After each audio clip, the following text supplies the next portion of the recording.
Welcome to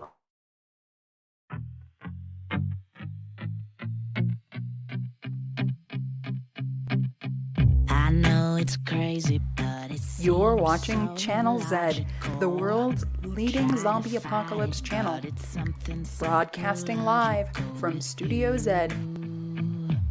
Makes me act the way I do. Welcome to Undead Live. We are reporting from the front lines of the zombie apocalypse. And we have your back morning, noon, or night, whether you're dead, undead, recently deceased, or fully alive.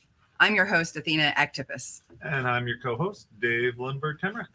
And welcome to day 3 of the Zombie Apocalypse Medicine Meeting. Yeah, we have a really exciting day today. We're going to start out talking about resisting zombification, right? That's right. We're going to talk about many different angles to resisting zombification, but we're also going to talk about music and the importance of music as a part of who we are as humans. So, wow, I think we should bring our first guest, Ed Hagen, on. Ed, welcome. Woo! Yeah. Woo!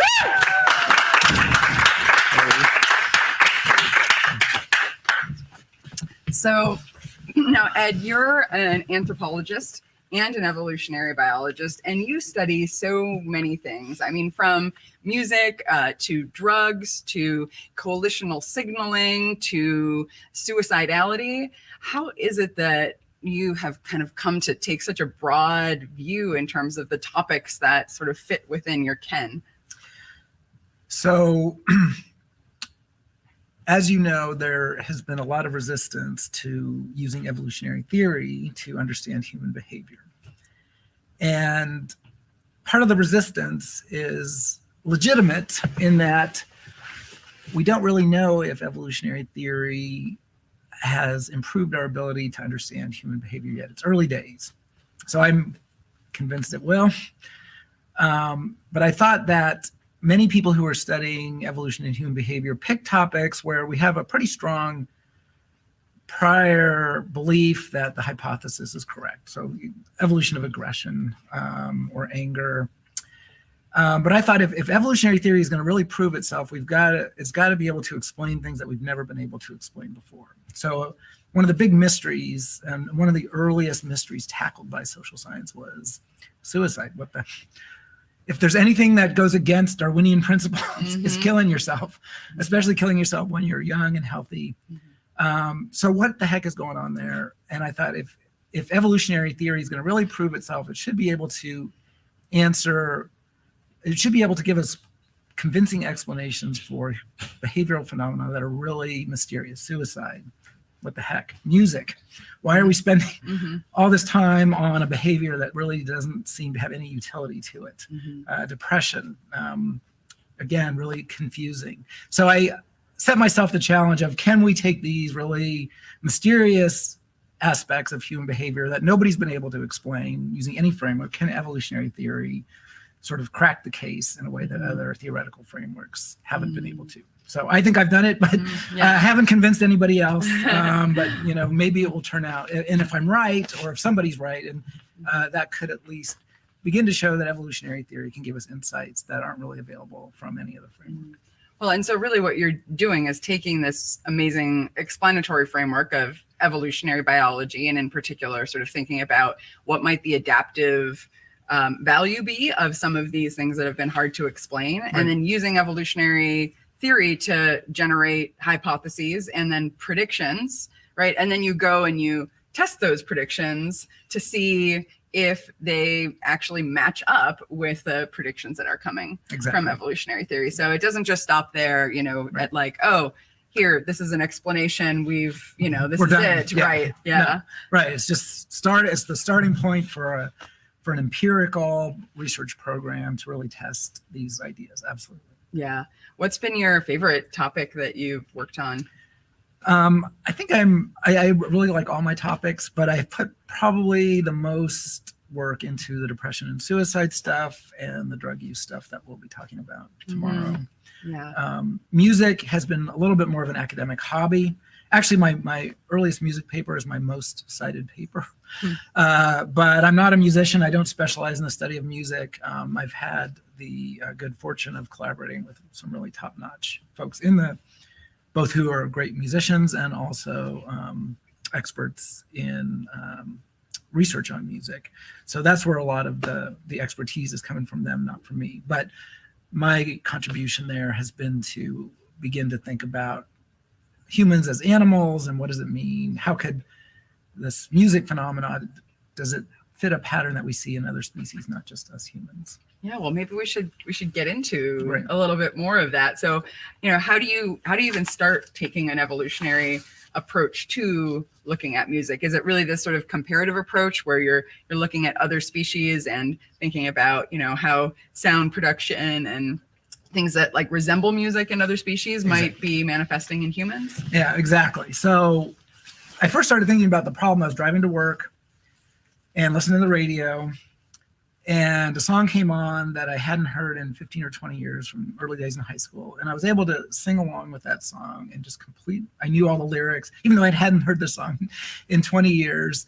And I thought that just really suggests that we must have specialized memory for music for me to be able to, because I can't, if you had told me something 5 minutes before in the car, I couldn't remember what you said.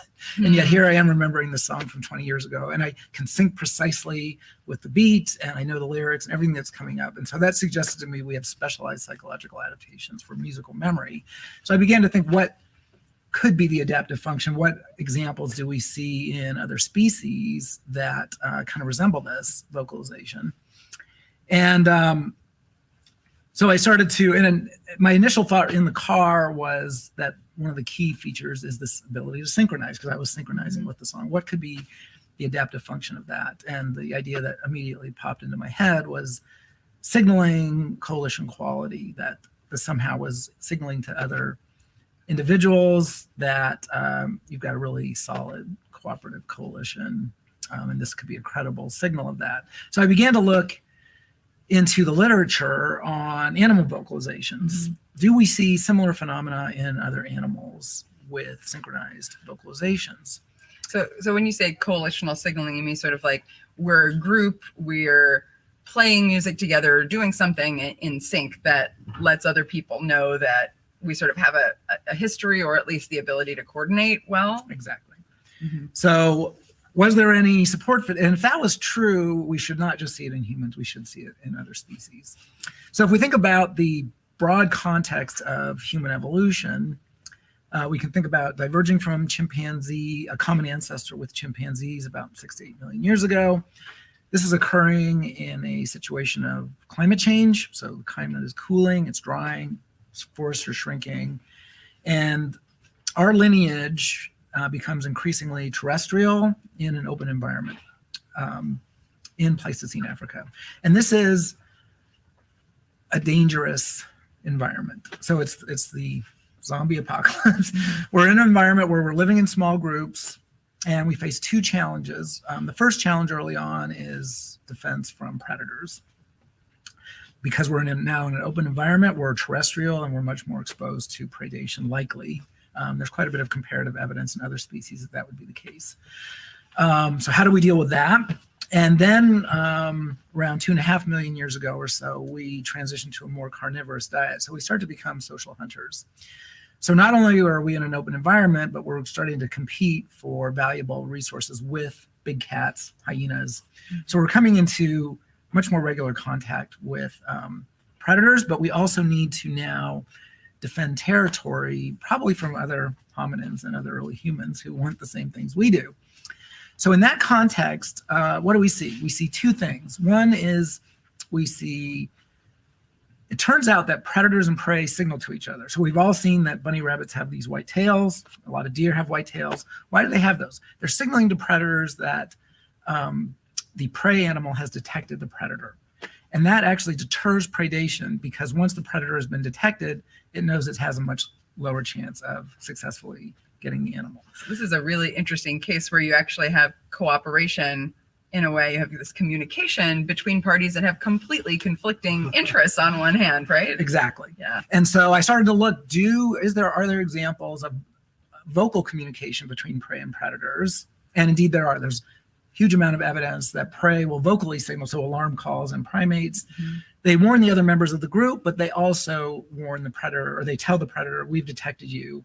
And we now have data from radio tracking on leopard collars and things, that once those alarm calls are given, the big cat starts to move away because it knows it has a much lower chance of successfully preying on those animals. So what this suggests is that these early hominins would have had a loud vocal signal to indicate to predators that, hey, we see you, and you have a much lower chance now of eating us. Now, what about synchronization? It turns out that there's a number of examples where prey animals that live in groups, that are social animals, will synchronize their vocalizations when signaling predators. So this is suggesting to the predator, not only have you been detected, but there is a cooperative group that is willing to defend itself against your attack. So there's comparative evidence for synchronized vocalizations as predator-prey signaling, where you're right. There's actually, in these two different species that have conflicting interests, there's an overlap of interests that predators don't want to waste their time Right. in an attack that's not going to work, and the prey don't want to get preyed upon. The second thing is territoriality. It's very similar, but now you're communicating often not only usually with members of your own species. What we see in many, many species, and we've all, most of us have dogs, or many of us have dogs. What happens when a stray dog or stray human or a strange human comes into your yard? The dog starts signaling like crazy, barking like crazy. And we see this in many, many species, that they give loud signals, usually often vocal signals, not always, but they can be visual signals or vocal signals or both, that they are occupying this territory. And so if you continue to intrude on the territory, there's going to be a fight. And again, we have conflicting interests, but there's a shared interest in avoiding the cost of fighting, because the costs of fighting are very high. Even if you win, you could be injured, you could die later. So what we see in many, many species are vocal signals that we've all heard: the dogs barking, but coyotes yipping, wolves howling, lions roaring, and birds chirping. If you go outside and you hear birds chirping like crazy, a lot of times that is territorial signaling on the part of the bird. And I began to look at the evidence. Is there evidence of coordinated signaling for territorial signaling? Indeed, there is. The coyotes, the wolves, the lions. And what that's indicating is that there's not only one individual here defending the territory, there's a group defending the territory. And so that if you try and take food from my territory, there's going to be a coordinated attack on you. And what we see is there's actually pretty good evidence in birds that there can even be species where there's highly synchronized duets. And we actually see this in apes, gibbons as well. And the degree of synchronization, the more synchronization that is apparent in the vocal signals, the more deterrent effect it has on potential intruders. So what this tells us is that if we have early humans living on the savannah, having to defend themselves from predators, and also defend territory from other hominins, that it would be very likely that just like wolves, just like coyotes, just like hyenas, just like lions, that they would be giving these loud, coordinated vocalizations that might have become increasingly synchronized. So this is my hypothesis for the biological roots of music, that our early ancestors were very similar to other social carnivores and other primates. And actually, if we look at almost all primate species, the males in those species give these loud calls on a very regular basis that are largely territorial signals. So as a primate and as a social hunter, both of those would have led to the conclusion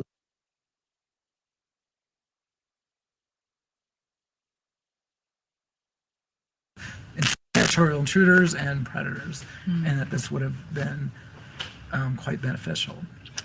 That's really interesting. So you're kind of painting a picture here where we can think of these phenomena that happen in human groups with creating music, a sound that can kind of project out as an absolute parallel with what happens in other species when they're interacting with, predators, or sort of signaling within their own, or creating signals within their own groups that can then get disseminated more broadly. Right. Yeah. Now, the fly in the ointment here when we look at human music. So this is the hypothesis for the biological roots of music. We don't have music yet in this scenario. We have a loud, coordinated vocal signal. It doesn't have necessarily a huge amount of variation in it. So when we... What do you imagine that to like actually be like this proto music? Yeah. I kind of imagine it pretty similar to coordinated wolf howls and coyote yips and lion roars. If we look at gibbons, who are relatively close relatives, they are apes, and they give these very highly synchronized vocal duets that sound much more music-like than do wolf howls. And so it's possible as an ape that we did have something that was more music-like, where the vocalizations are more note-like, and more highly synchronized. So I'm not ready to go there yet, but I think that's also possible if you you can go on YouTube and Google gibbon songs, and you'll hear these pretty sophisticated music-like vocalizations that also serve as territorial signals and predator signaling. But what we need to get to fully human music, so under this hypothesis, as soon as we hear another group's music, we should be kind of afraid and want to move off. And instead, most of us have the opposite reaction. We think, hey, that's cool. I want to go check it out. So we to transition from this proto music, which might have been more like wolf howls, to the music of modern humans, we need to propose additional selective forces. And what I propose here, as we go from proto music to human music, is if we look at how humans defend territory in the ethnographic record, we form alliances with other groups. So unlike almost every other species where groups are usually antagonistic or maybe tolerant at best, what we see in humans is that humans cooperate at the group level. We don't just cooperate at the individual level. We have groups cooperating with groups to defend themselves against other groups. We have alliances. And so humans, unlike probably our earlier hominin ancestors, evolved to cooperate with other groups in defense against other enemy groups, to form these alliances. And so that brings about another adaptive challenge, which is how do you attract high quality allies? So this is where I think music now begins to evolve features that not only serve to repel threats, but to attract allies. And what makes a good ally? Well, we don't want allies that are bumbling fools, that don't know how to cooperate, that have no history of cooperation. We want to attract high quality allies, ones that have a long history of cooperation and willingness to cooperate. And so what we argue is that music can in a very short, now imagine how could you evaluate that? Well, to really evaluate that by direct observation in another group, you have to really watch them for a long time. How well do they hunt together? How well do they defend themselves? It would take a huge amount of time to really evaluate the quality of different allies. I can ally with these guys, or I can ally with those guys. Who are the higher quality allies? If you have to really observe them as a coalition, it could take months or years to really get the information. Well, what we're arguing is music can really give you a really condensed, high level of information about coalition quality in a relatively short amount of time, because to produce a very high quality musical production takes a lot of practice. So those guys, if they can put on a highly synchronized performance among a large group of individuals that's complex and interesting and highly synchronized, that would take months of practice to achieve that. And yet they can then signal it in the matter of, let's say an hour or so of a performance. So in a very short amount of time, you can get a lot of information about coalition quality that can help you make those decisions. And what we see in the ethnographic record is indeed groups host feasts with other groups to form alliances. And at those feasts, what do we have? Lots of music, lots of dancing, and other kinds of cultural production as well. Food production, we put out all our fanciest foods, we wear our fanciest clothes. We're trying to impress potential allies with our quality, and they're trying to impress us with their quality. So it's this group level cooperation that I think is the selection pressure that brings us from something like a wolf howl to something more like human music that we all enjoy today. That's really intriguing. It brings a whole other sort of, frame of reference for thinking about, what happens at these music festivals where people are, we were talking yesterday with Julie Sullivan Brace about the Pickin' in the Pines Bluegrass Festival. You have these, there's these groups that are camping together, right? And they have a fire pit and they have chairs around. And people will jam, and you'll have maybe 24 different groups jamming. But people will move between them. Actually, they'll listen. They might join up. Sometimes you have a ring of people just sort of listening, and is part of what is going on there that it's like tapping into some fundamental desire to evaluate these coalitions, even these ephemeral ones that are just sort of arising in this festival situation. That would be the hypothesis, that you're evaluating the quality, and we all do. Like, we evaluate how good is that. These guys are good, and I like their music, and they're high quality, and those guys suck. Mm-hmm. So we are constantly evaluating the quality of music, and obviously we want to associate ourselves and cooperate and form alliances with folks that we view as producing high quality music. And when we look at musical genres, there's all these different genres, and folks with similar interests kind of judge that by, hey, I'm a heavy metal guy, or I'm a bluegrass person. And so a lot of our friendships and even mateships seem to be closely linked to the kinds of music we like and the kinds of musicians that we appreciate. So it seems like, yes, a lot of what we're doing when we listen to music is evaluating potential social partners. Interesting. So these different songs that you hear throughout the animal kingdom, I know bird songs are sort of generally thought of as like not species, but like, different birds have different songs. Yes. And when it comes to things like wolves and other mammals, or just animals in general, are these songs, do they differ at the sort of tribe level as well? Yeah, that's a good question. So many birds learn their songs, and so there is cultural transmission of songs, and that can lead to regional differences. And in fact, there's a lot of research on the degree to which, so sometimes you have very closely related species living next to each other, and sometimes you can learn the wrong song. And so there's a lot of work on the degree to which these songs may either prevent hybridization, which usually or often can reduce your fitness, or may inadvertently lead to hybridization. So yes, sometimes, so there is evidence that the songs are being used for species identity, especially in areas where you've got closely related species living next to each other. So if you took a bird, let's say you took a pigeon that was raised by a family of pigeons in New York, and you took it to Seattle, right? And it called out the song it learned in New York. Would the Seattle pigeons just ignore it and let it get eaten? Yeah, that I don't know. That's a good question. I should probably look into that and have a good answer for you. I don't.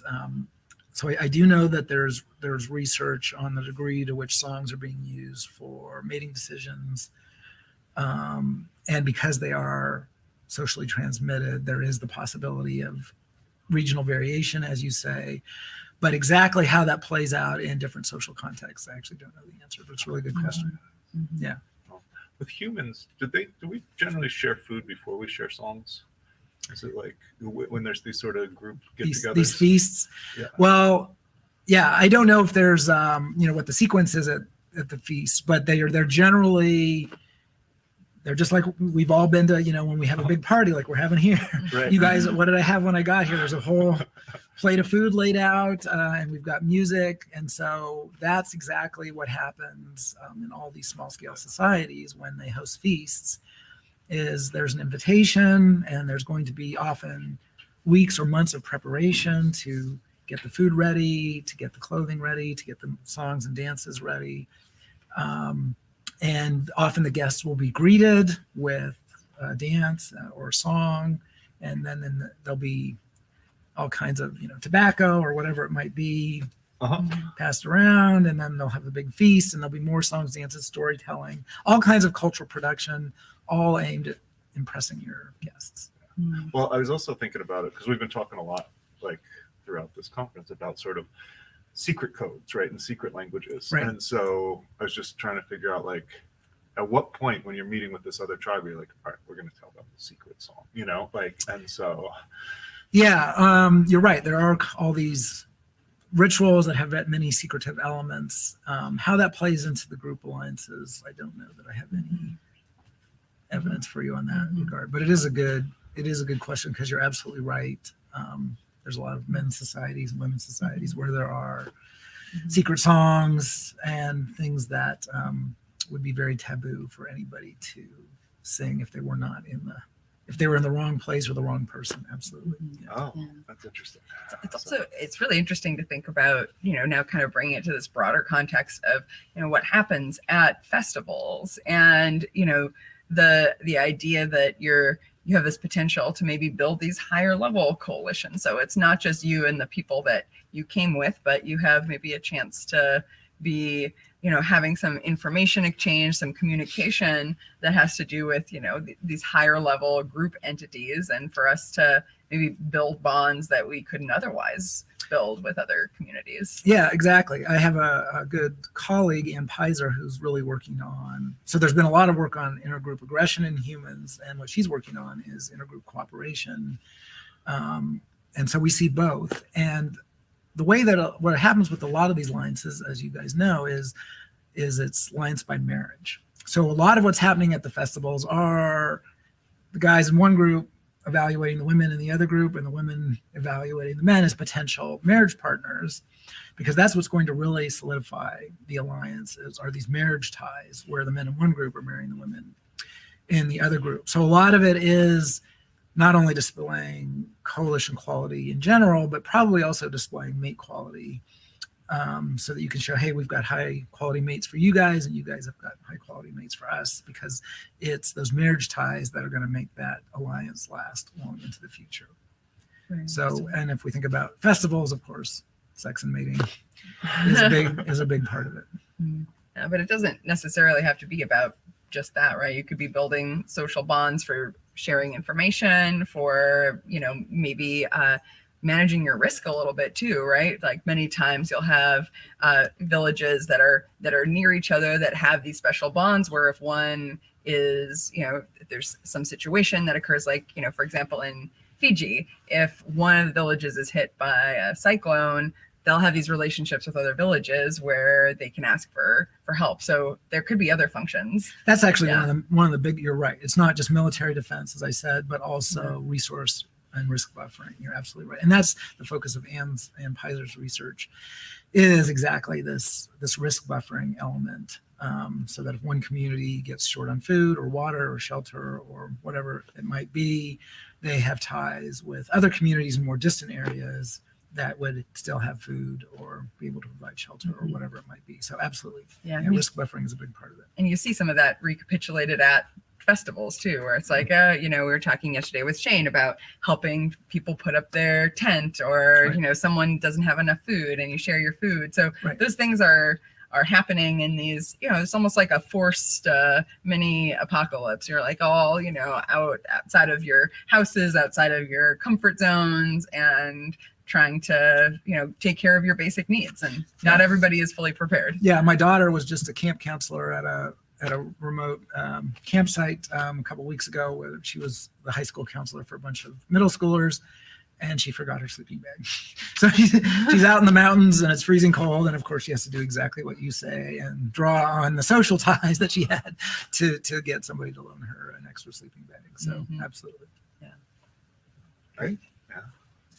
Well, we're going to invite our next guest to join us, and you can stay here right with us so we can all talk together. So our next guest is joining us remotely. We have Diana Fleishman joining us. Diana is an evolutionary psychologist and an associate research professor at the University of New Mexico. And Diana studies many, many things, but among them, how humans manipulate one another for both good and evil.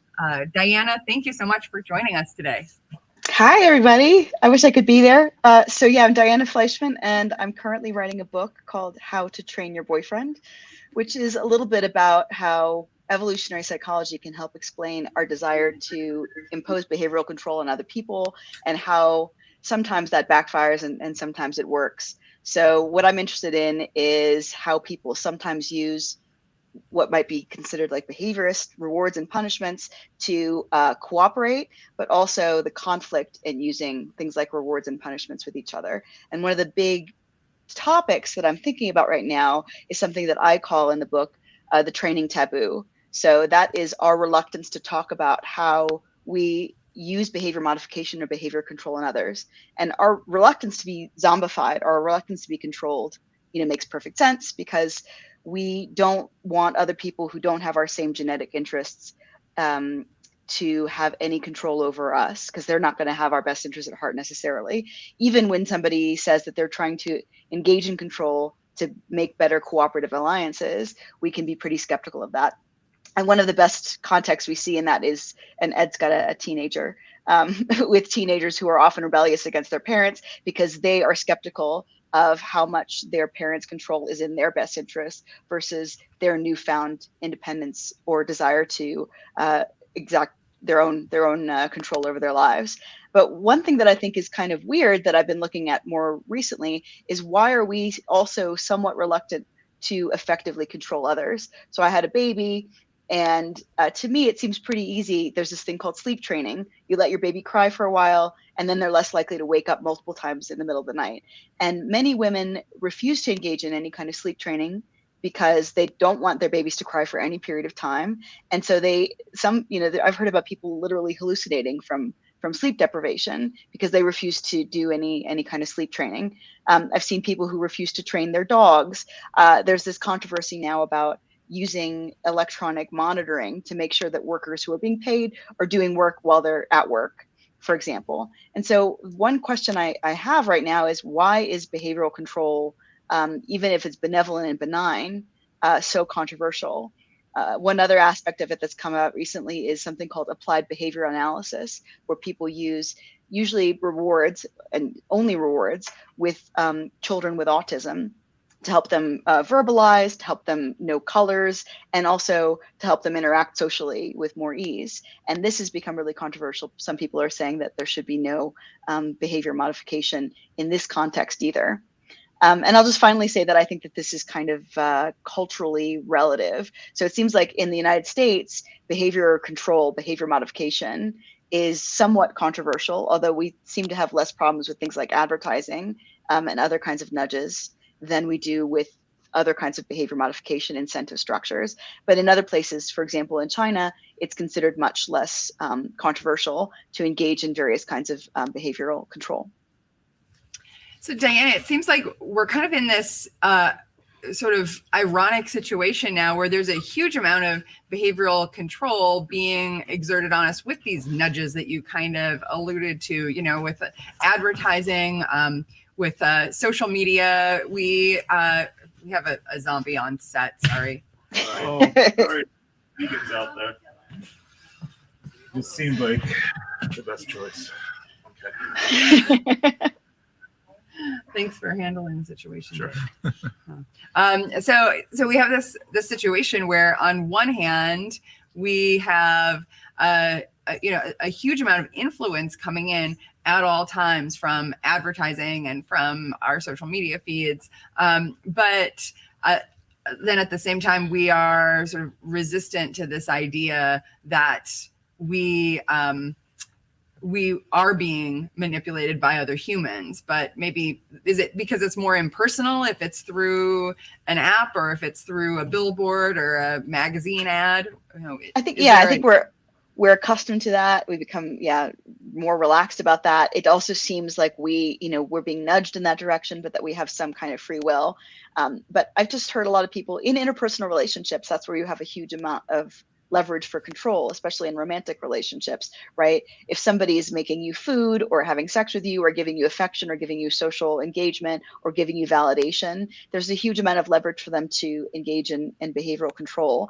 And it's, I think, adaptive in many ways to be resistant to verbalizing that, to say, oh, I'm not in any way trying to control you. I'm not trying to get you to cooperate better with me or to get you to do more work or to get you to do your fair share or whatever it is that you might be trying to impose behavioral control on somebody else with, because when you tell somebody that you're trying to control them, that engenders resistance. There's been, what I think is kind of an arms race between behavioral control and resistance to behavioral control.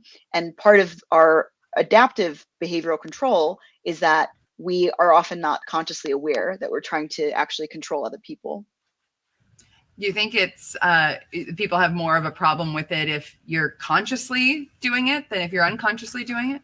Yeah, I think that, that's what their like ugly M word comes into, people talk about manipulation, right? I have a baby. My baby is constantly trying to manipulate me in various ways to get things that she wants, to get attention, to get undivided attention. Now she's pretty keen to know whether or not I have my attention going to anywhere else. But I don't think people generally would call like a baby manipulative because they can't consciously be aware of what they're engaging in. Whereas the only people that we think are consciously aware of manipulating others are maybe psychopaths. Maybe that's one reason why we're reluctant to admit that we're controlling others, and personal trainers, two very disliked groups. Well, you'd also mentioned sort of employees, right? Like keeping track of employers keeping track of employees. And when I heard that, I was thinking, well, a lot of that comes down to groups where maybe the interests aren't completely aligned, right? Yeah. So. Oh. Yeah, in fact, largely misaligned. I mean, one group is specifically about, getting effort, service, resources from another group. So that seems like it does set up a situation where there's a lot of conflict of interest. Yeah, something else I was looking into, because you guys were talking about on ZAM incarceration last night. There's a guy called Steve Levitt who wrote Freakonomics, who's done some research on this, looking at electronic monitoring. So you can take somebody out of prison and then you can keep electronic monitoring them. Obviously, the prisoner would much prefer to be electronically monitored and out of prison and have that degree of freedom and be back in their community than to be in prison. But people are, for some reason, disgusted by or outraged by electronic monitoring even more than the prison itself. And maybe that's because people have a desire for revenge. They just prefer to engage in punishment rather than to try and change someone's behavior so that they can better integrate into society. The same way with electronic monitoring of employees. Many people find that really outrageous, even when if you were an employer, you would believe that you should actually be paying for labor. One problem with these different aspects is that they're really imperfect. So nowadays you can buy something called a mouse wiggler, which wiggles there it is, let's talk about, and it wiggles your mouse every time you go away so that the monitoring thinks that you're actually working when you're not, because your mouse is moving. And so obviously there's a lot of imperfections in this kind of behavior modification.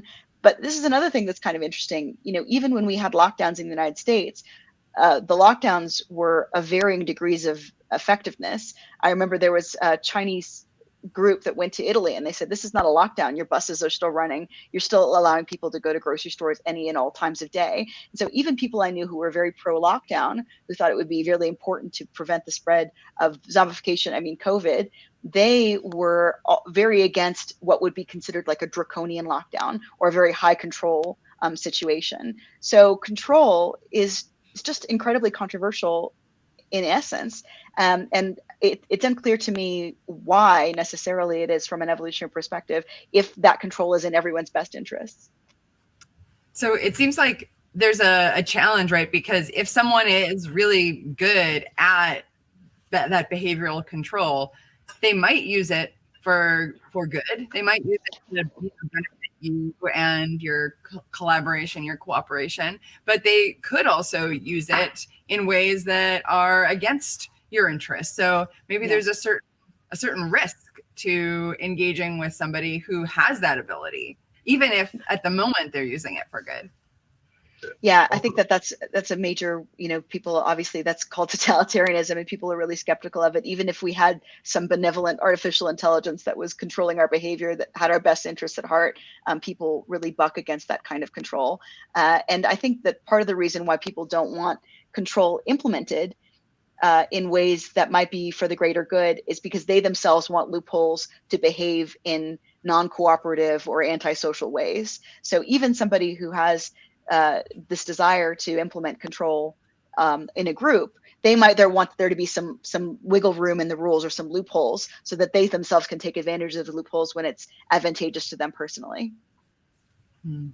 So is there a way to know if someone is using manipulation for good or evil? I mean, how do you tell if, you're in a relationship or you have a parent and they're trying to change your behavior? You maybe suspect that they're trying to change your behavior because you see that they've got your book and they're reading it. I mean, we're all manipulating other people all the time, in my view, and it's very difficult to tell because we're always going to be biased in our own favor. If I think that my husband should do more of the housework around the house, I have to understand that I will always, if I was to ask us which one of us is doing more work or put a percentage on that, one always thinks that one is doing more work than other people. This is actually, if you're looking at intentional communities, this is one of the major downfalls of intentional communities, is that everyone is biased to think that they themselves are doing more work, and tracking things with data seems antithetical to these kinds of communities. So I think the first step in trying to figure out what's going on is to acknowledge your desire to control others, but also to acknowledge that others are not necessarily, they have those same biases as well. And that without actually objective data, you're never really going to know the answer to that question.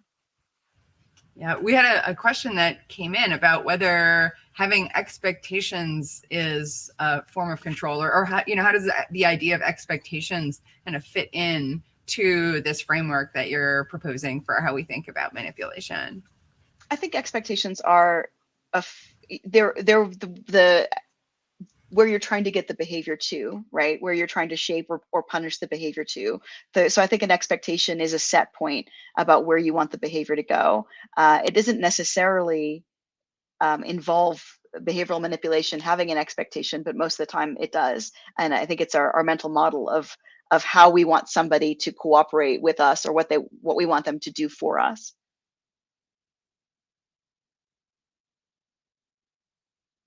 Uh-oh, frozen.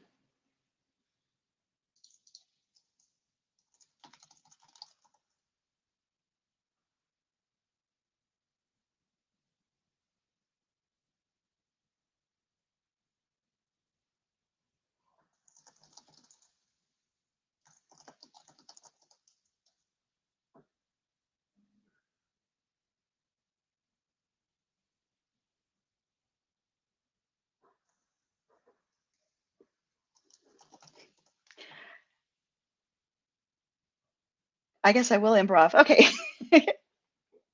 Oh, we're on another camera. Yeah, so the last thing I'll say is that, this is just huge ramifications for society. What I've seen in the last year with COVID is that people are very much in favor of control when it suits them, and very much against control when it doesn't suit them. So last night there was this interesting conversation about decarceration, and I think that many of the same people who wanted things like vaccine passports and lockdowns also want to release people from prison. And in both those cases, I think you could make a case that there are people who are looking out for the best benefits, or the best benefits of the collective. But your view on control is really going to have to do a lot with your political, perspective, and what you think is best for the collective.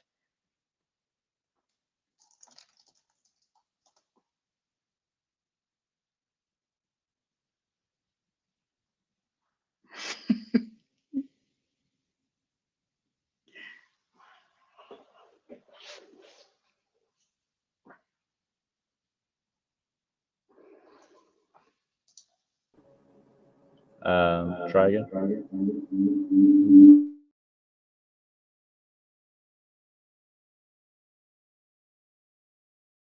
Yeah. Yes. We were having glitches earlier. There was technical, and we think that might have caught up to us. We've investigated problems. We're figuring it out. I'm texting with Liz, who has the sign up right now, and communicating with Diana.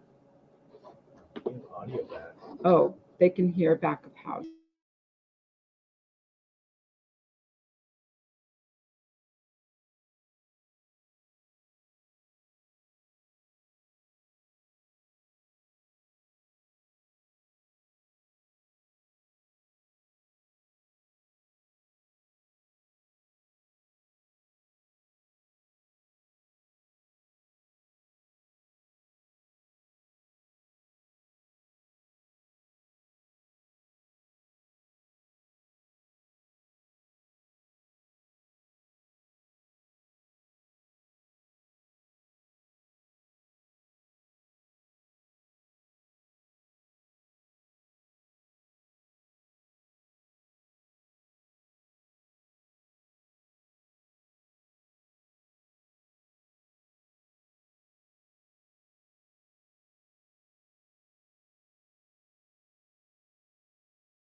Oh, Can you guys hear us?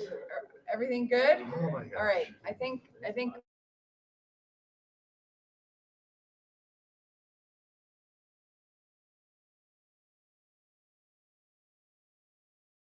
Diana, thank you for holding down the fort there with us. You can hear us now, yeah? Oh, I can hear you. we can't hear Diana. I am unmuted now. Can you give us a thumbs up if you can hear us? All right. So Yeah. Ed is going to tell us how this relates to music because we can't hear you anymore. So Okay. there we go. So Diana, right at the beginning, mentioned infants that she's manipulated by her infant, and all of us who've had infants have, of course, been manipulated by them. And one of their main manipulative tools are these very aversive cries when they are hungry or need a diaper change or whatever it is. And so what the infant is doing is imposing costs on the parents and on the whole community by screaming loudly and aversively until you do something. And one of our hypotheses for the evolution, especially of melody in music, because the coalition quality hypothesis that I talked about is mainly about rhythm, coordinated, synchronized movements, vocalizations. But what about melody?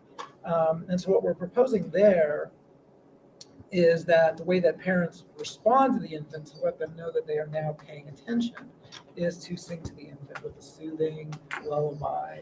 That is what we call a credible signal that you are now paying attention to the infant. You're not talking to somebody else. You're not taking care of your other kids.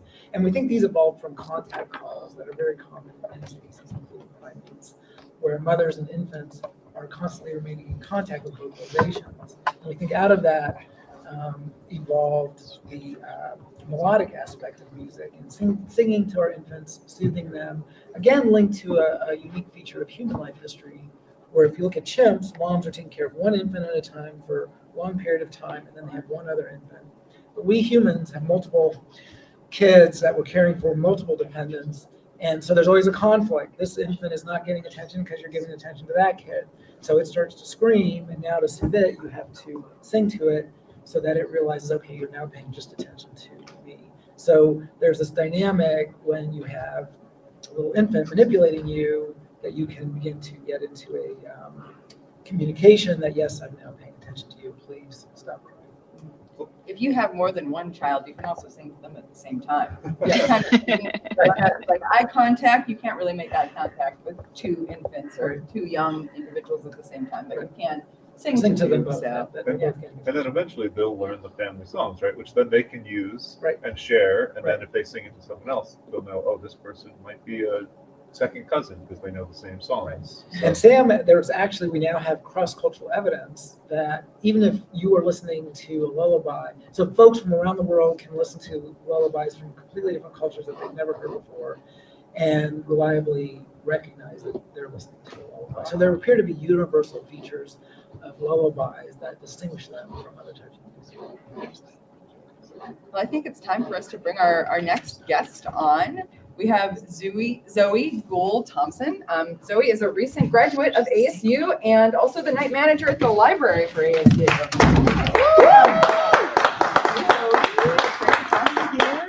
Why don't you come here and sit on this side? side. We'll have you scoot down, Ed. So, Zoe, how has it been at the library these last few days? You know, it's been pretty dead. Yep. We're happy to have a space for all of our zombified college students to congregate after hours, and yeah, we just started this week, so it's been pretty interesting. Trying to find ways to kill time. Are there lots of zombies wandering around at all hours of the night at the library? Yep. We definitely get our fair share throughout the night. Most of them try to stick to the first floor, but we do have some bookworm zombies that like to travel up to the third.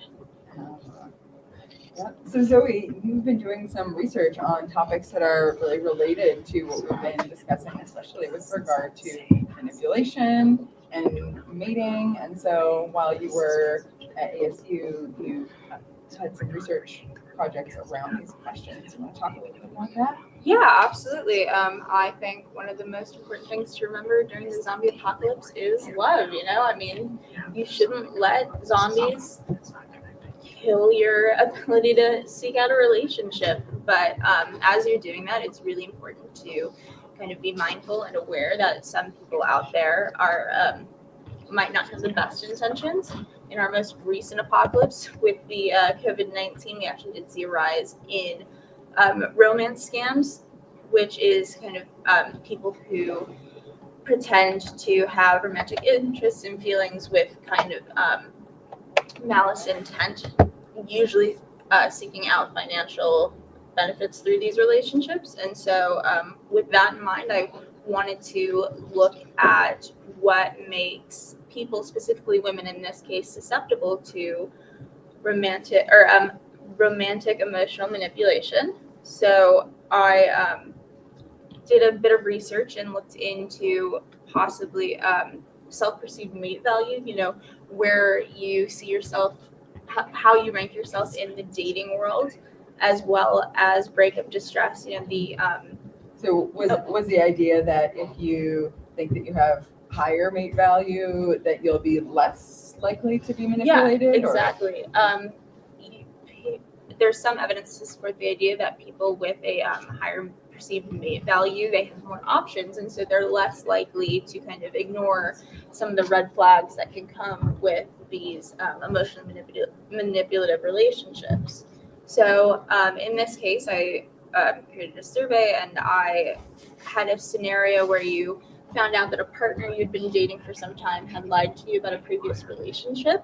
And then I kind of looked at people's willingness to forgive that lie given the length of the relationship. And we didn't find that there was a correlation between self-perceived mate value and the willingness to forgive in those situations. But there seems to be a correlation between, you know, empathy and willingness to forgive, as well as age. It seems that in these romantic situations, that older women may be a bit less likely to fall for a romance scam. Maybe because there's a little more experience. Exactly. Yeah.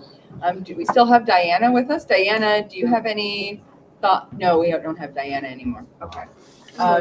Yeah. How about you, Ed? Do you have any thoughts about Zoe's work?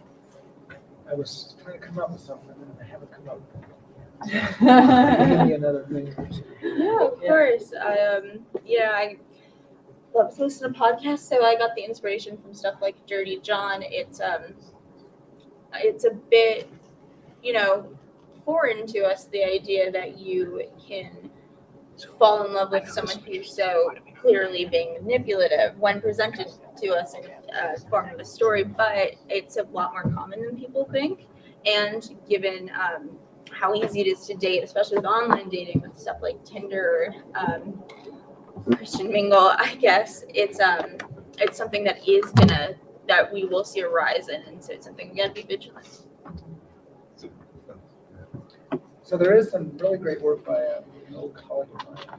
She never published it, it's in her dissertation, but she looked at what she called romance tourism. So we're all familiar with men going on trips to have sex with women. But what she found is that women are also going on cruises and trips to have sex with local men. And this would sort of seem to contradict what we would expect from evolutionary psychology, because in many of these places, the women are pretty wealthy, the men are pretty poor, they're low status. So why are these Western women from the United States and Europe going to relatively poor communities and having sexual relationships with relatively low status poor men?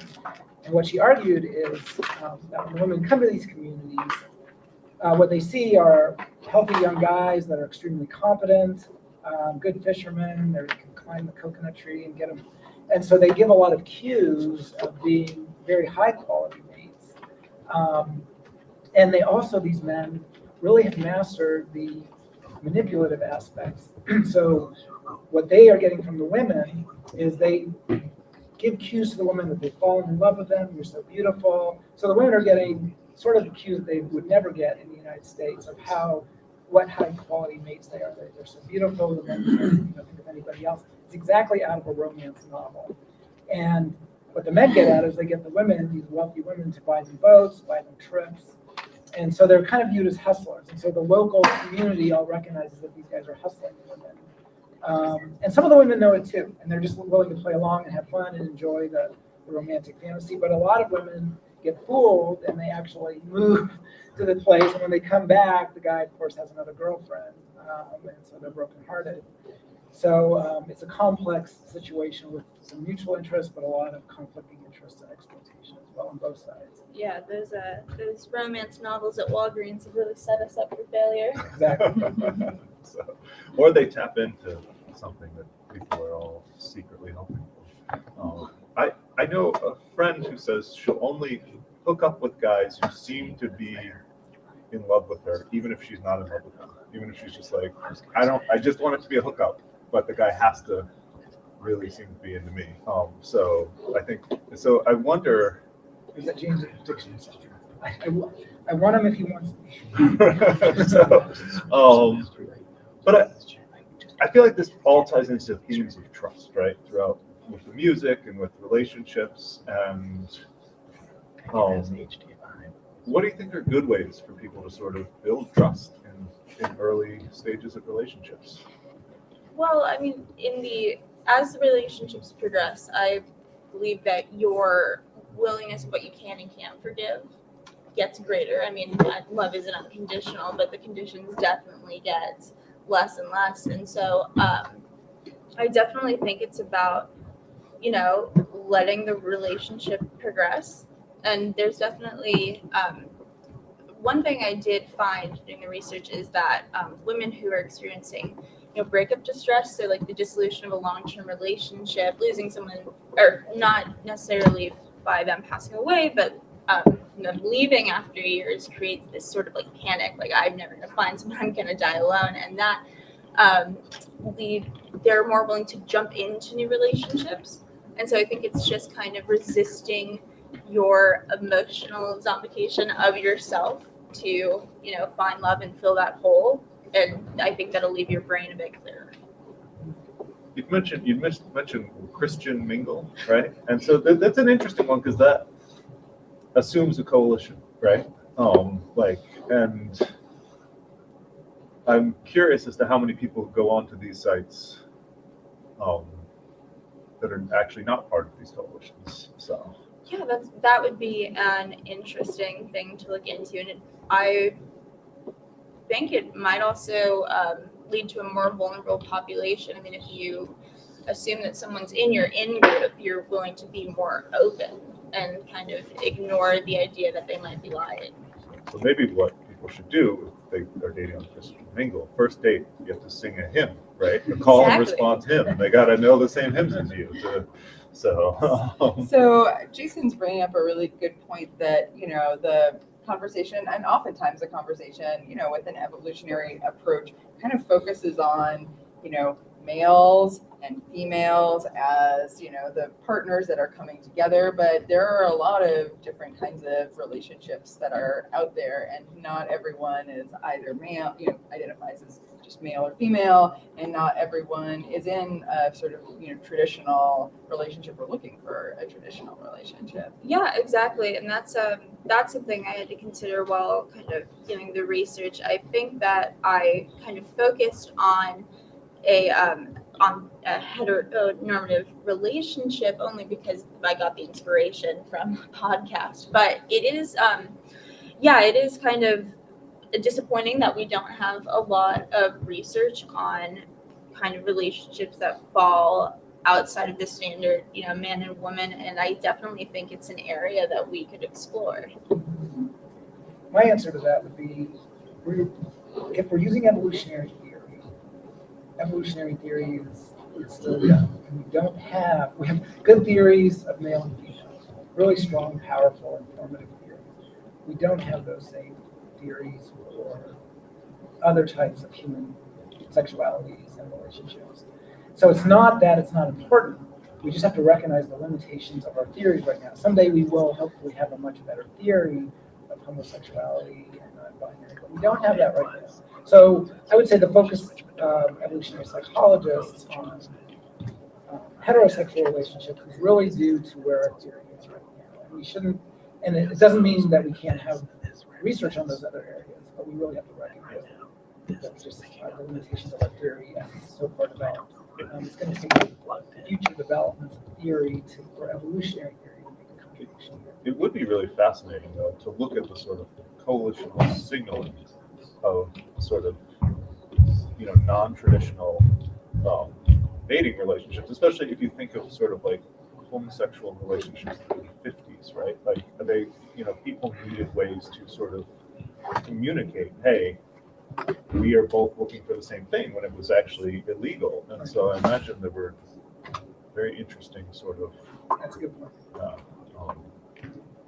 Well, and there's sort of a broader question of, like how come we're not there yet? Why don't we yet have this? Is it, is it because the theories and hypotheses that people are developing are like, there's just not as much attention on that, or it's just sort of newer that people are openly talking about it, so that they're having a chance to, develop theories and hypotheses and predictions. So I think there are theories and hypotheses of homosexuality, but they're all different. There's no consensus. There's no evidence.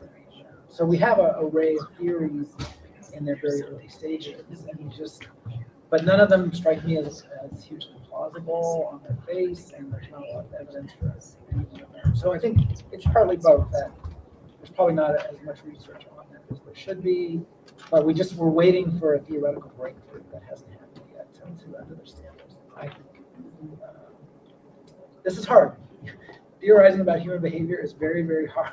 And so even just getting the sex differences down where we have a solid theory of male and female and how the implications of that, it's taken 20 years to get the cross-cultural evidence just for some very basic predictions that Simon's put forward in 1979. And I would say only today can we be pretty sure that some of those are probably correct. So it took 40 years. We shouldn't, it just takes a long time to really establish things in social sciences, unfortunately. It's fair. Yeah. Sorry, I'm just still thinking about all these things like the pineapple on the porch and things like the way that nowadays you've got these sort of modern subgroups of relationship options. Having a zombie outbreak.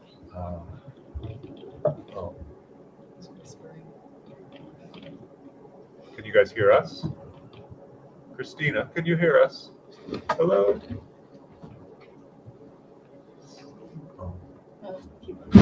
Oh, I was just thinking, like, just the ways there are, because I think we're finding that there's a huge spectrum of sort of sexual preferences and just things that you consider orientations or strategies, right? And there's these communities online, Reddit communities for everything, from asexual to polyamorous to different, all sorts of different things, and they all have their sort of own languages that quickly develop.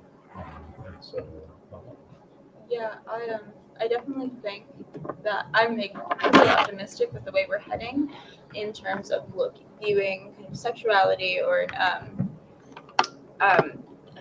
blanking on the word, but the way that you think in a spectrum instead of in distinct categories. I think that'll definitely open up the way that we can do research, that instead of looking at groups on their own, we can look at a population as a whole and kind of see, I think it'll give us kind of a better idea of the overarching characteristics of sexuality as it applies to a large group. If that makes sense. Yeah, definitely.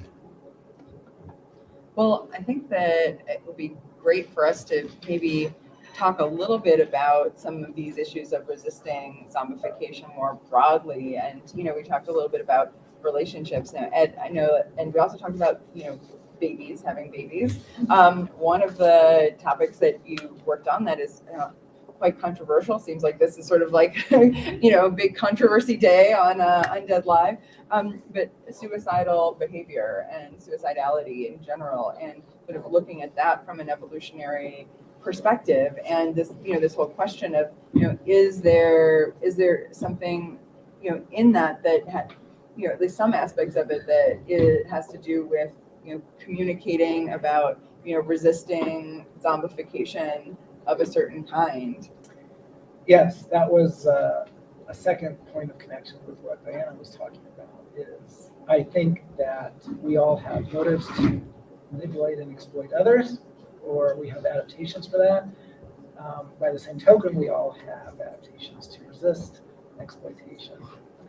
And I do think that depression and suicidality are strategies or adaptations for resisting exploitation. So one of the biggest predictors of depression at work, work-related depression, is exactly all of this intense monitoring of your work effort. So if you feel that you don't have a lot of autonomy at work to make your own decisions about how to accomplish goals at work, or that the effort that you're putting in at work is not appreciated, those are some of the biggest risk factors for work-related depression. So why are folks getting depressed when they're in those kinds of situations where they're under very strong manipulation?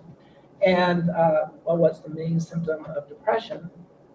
You stop working. You stop doing stuff. You're going on strike. I argue. So I argue that depression is really pretty analogous to a labor strike. You're getting exploited. You're not getting paid enough, quote unquote, and you just stop working until people improve the social contract and you're getting more benefits out of the situation. Now, what's the biggest threat to going on strike? Killing yourself. If you kill yourself, you are not going to be able to contribute to the group from here on out. So it's a huge threat to everybody else in the group that's depending on your ability to, let's say in ancestral environments, care for kids, raise the kids, produce your own kids, produce food for the group. If you kill yourself, you're not going to be able to do any of those things. So what I argue is that suicidality is not really an intent to kill yourself. If you kill yourself, that's bad for you, it's bad for everybody else. It's a threat to kill yourself. And it doesn't necessarily consciously have to be that. And it's not consciously that. You're in a situation where you're getting exploited, and you start to think about killing yourself. And what we see, what the evidence strongly shows, is that there's vastly more attempts than there are completions. So most suicide attempts do not result in death, and it's from factors of 10 to 1 to up to several hundred to 1. And so what this suggests to me is suicidality is a very strong signal to others that things need to change in ways that benefit you.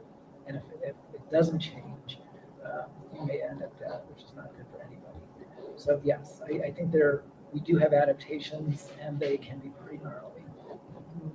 Well, yeah, and just to make sure that we treat this topic with the seriousness that is really required. The idea that on some level the mechanisms would be functioning in this way that is like a strike or is like a threat, that doesn't mean that the experience for people of that has anything to do with a sort of strategic goal and that the experience of feeling suicidal is something that's deeply felt, and it doesn't have to have any strategic element to it for the hypothesis to be correct. Also, it's not a hypothesis about the feelings, it's a hypothesis about like why this might have evolved, right? That's absolutely correct. The way I would like to rephrase, so most people think of this as manipulation, and we've kind of been using that theme, but I think the better metaphor here is a cry for help. That if you're at that stage, things are so bad for you and you need other people to change their behavior because you genuinely are at need. So we view this as what we call credible signals. You're not kidding. There's something really bad, and you're not exaggerating when you say that you need help with changing circumstances. And just to make this concrete, one of the biggest risk factors for suicidal behavior are abusive relationships and sexual assault. And these are exactly situations where it's difficult for outside people to know what's really going on. Are you really in an abusive relationship? Were you really sexually assaulted? These are kinds of things where it's hard for third parties to judge what's really going on. And it's precisely in those situations where we think the suicidality can credibly signal, yeah, this really did happen. I'm not lying. I'm not being manipulative. I genuinely am in a severely dangerous situation for myself and other people need to set something out. So we should think about it more as less as manipulation and more as credible signal. It's interesting that it's sort of a silent cry, right? Like we're talking about sort of call and response, where it's like when you get depressed, you may be less likely to respond to other people, right? Yeah, and I think people pick that up really quickly because people are depending on you to do X, Y, and Z. And if you're not doing X, Y, and Z, people can figure that out pretty quickly. So that's why it's just like going on strike. If you stop working, something that needs to be done, get done, is not getting done. It's like when I sing, you're not singing back to protect the wolves. So when you sing to me, I'm not going to sing back either. That's right. Yeah. Speaking of singing, are we at the time where we want to bring Baba? Well, I think we should maybe bring Baba on for a little chat. Sure. Baba, are you able to join us? Hey, Yeah. Baba. How's it going? Great. Thanks for being here with us. Do we want to squeeze in, or We all fit, or yeah, we can all fit. cozy couch? Cozy couch. So Baba, what are your thoughts after writing I don't know how many raps about issues related to human nature and manipulation and all sorts of topics? Well, every time I hear a conversation about human behavior and evolution, all I can think of is rap makes this explicit. Like rap songs are really a lot of rap songs are sort of overtly coalition bond signals. And then one way you can actually demonstrate that is whether people know the lyrics or not. So if I say, cash rules everything around me, cream, get the money, dollar bill, y'all, like that right there signaled participation in the coalition of hip hop heads, right? And some people have those words ready and some people don't. And now I know who my people are. It's like an instant signal. And I think a lot of group songs, anthems, marching songs, things like that, it's like it's a shibboleth, right? It's like if you can sing along, you don't get your throat cut right now. Just better learn it fast. One thing I really love about rap is, like, I think you could say this is implicitly true of every kind of music, but it's explicit in a lot of rap songs. And the one that I kept thinking of when I was listening to your conversation is Big Sean and Kanye West and Jay-Z. We can swear on this show, right? Mm-hmm. Okay, so the chorus is like, ain't nobody messing with my motherfucking click, click, click, click. All the haters hating on my motherfucking click, click. And like the repetition of the song is just click, click. And in the video, they're all just like click, click. And at the end, they say, and all the bad bitches, they want the. So now you've got like mating value being enhanced by coalition participation with other good coalition partners who are also high status. And that's just the chorus. And the verses, then they get a little bit more explicit about it. But the theories of evolutionary psychology are often like, literally the rappers are like, duh, that's my motive. Watch me like act it out in real time, motherfucker. Other people are like, oh, are these accurate interpretations of human behavior? And it's kind of like, we have some testimony on that front. Uh-huh. A lot of rap music videos. I learned about this stuff in 2008, 2009 when I first took on the challenge of rapping about evolution, and my anticipation was, okay, I will write rap songs that explain evolution. Learn the science and put it in the lyrics. But it didn't take long before I realized that actually, I was learning a lot about rap by learning about evolution, and that really made me reflect on my own motives and why did I want to be on stage performing and get lots of attention, and obviously there are potential mating benefits from doing that, and why make friends with other musicians and collaborate with them and get recognition for doing something that touches a lot of people emotionally. Like the workshop from the other day with Tomasz, the kind of theme of it was apes have buttons and we can push them, right? And I think a lot of the challenge of an artist is figure out the buttons of your fellow apes and figure out how to push them using your art, which of course they enjoy that. We enjoy having our buttons pushed. Comedians do this as well, right? Like find the funny bone and tickle it constantly. And you do that with music as well. And, if you can also explain something and make people think in the song, then it's just an added bonus. But I think there is a baseline of like the entrainment is the first thing. If you haven't achieved sort of a group response from a crowd, whether they're privately listening to the song or in the room together grooving with it, then, whatever your message is going to just float off into the ether with entropy. You kind of need that basis. The message of the song matters less than the sort of visceral effect. Once you got that visceral effect, you got an opportunity to deliver a message. And that's where you get the the kind of propagandistic elements of a lot of the songs, religious, military, whatever. So yeah, it's great. I love it. Speaking of which, do you have something prepared for us? I do. See us out? I wrote a song in the last hour, and I tried to embody the spirit of the conversation in the song. So. Oh, can I ask Zoe one question? Yeah. Are you in a cult? Oh, yes, I am in a cult. I joined yesterday. I am part of the Cult of Chaos. Woo! All right, that's all. Yeah, I don't know if the audience at home can see, but there's like this massive iridescent beetle that dive bombed the whole set here and then landed right there, and then Dave dispatched of it. But it was a beautiful. It's a beautiful. It is creature, a. isn't it? I saw it land. I was like, oh, that is an amazing. There was Dave's boot on it. It was a moral dilemma. I'm going to get a picture of it before, so don't clean that up before. I think there was like a defending territory instinct that went into that. There was. Like It's predator the wrong attacking, song, so parasite attacking, yeah. dispatch. All right. Obviously, that's going to be referenced in the rap. All right. Yeah. This one's kind of moody. We got to reflect on the effects. Yeah. It's the post-apocalyptic revision of civilization. Resist zombification, coordination with Ed Hagen, music making, symbolic bonds of cooperation, coalition partners forming and breaking. Soundtrack of the apocalypse. Listen and get bonded. Listen to the squad and head nod if you're part of it. Just head nod, everybody. Head nod. All right. Head nod, you're entrained. Now you're zombified by a sound and emotion that's repetitive, like Ed Hagen said. It's a signal to common predators, like a rabbit flashing a white patch on its ass at a fox.